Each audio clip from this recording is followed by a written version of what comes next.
It's been a minute since we've done this song.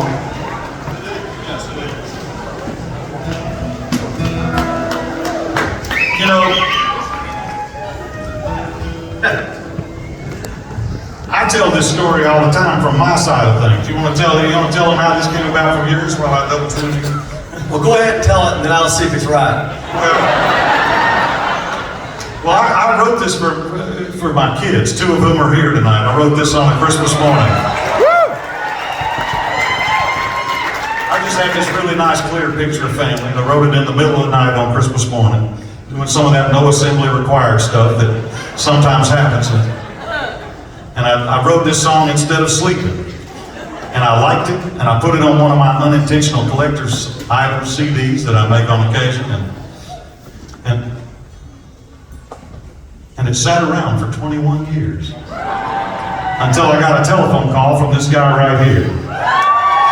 He said, can you come to the studio tomorrow, Mac? And I said, yes, I can. What are we going to do? And he said, listen to this. He said, we're going to cut one of your songs, and I don't care which one.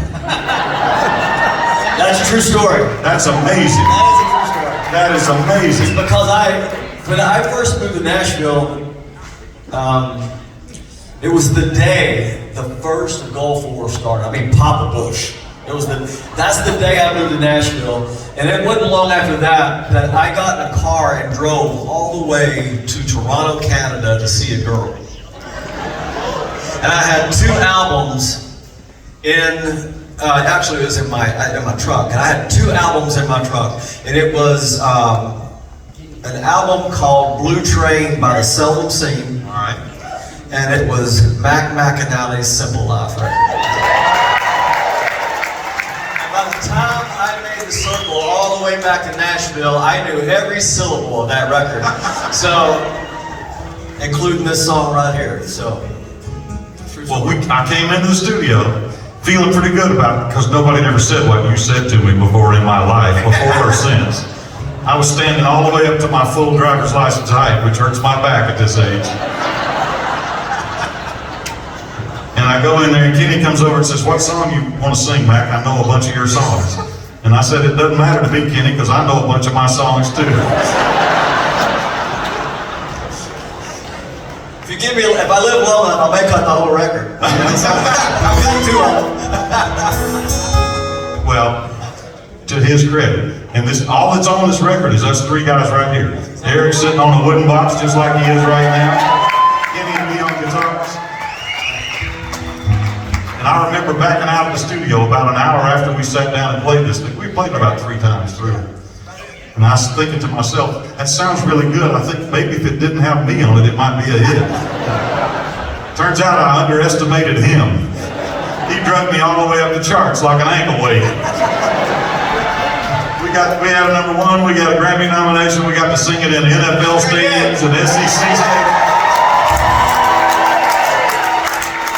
Unbelievable.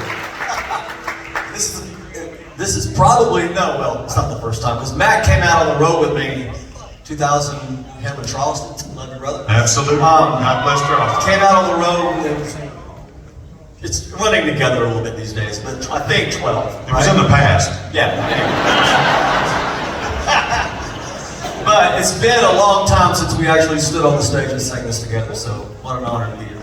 Yeah, that's an honor for me. Everything about tonight's an honor for me, but this is big. So if I forget the words, help me. Oh, yeah. When I was born, 4 houses down from me was a family with an only child.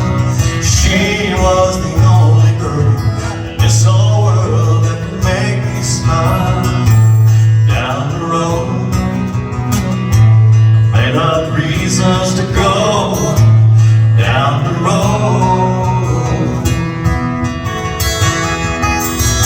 Somewhere inside of me, there was something she took a liking to. I asked her to marry me.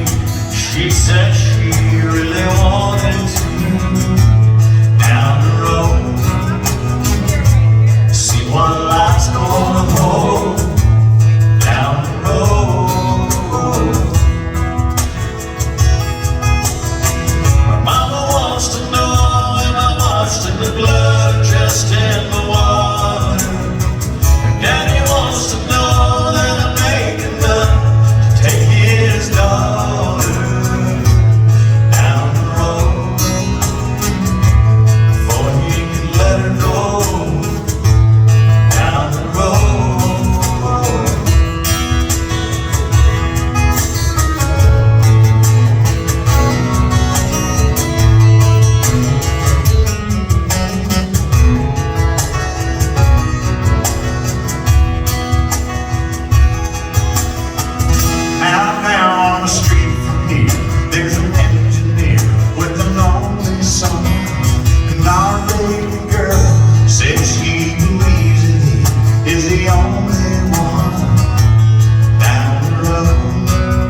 better go.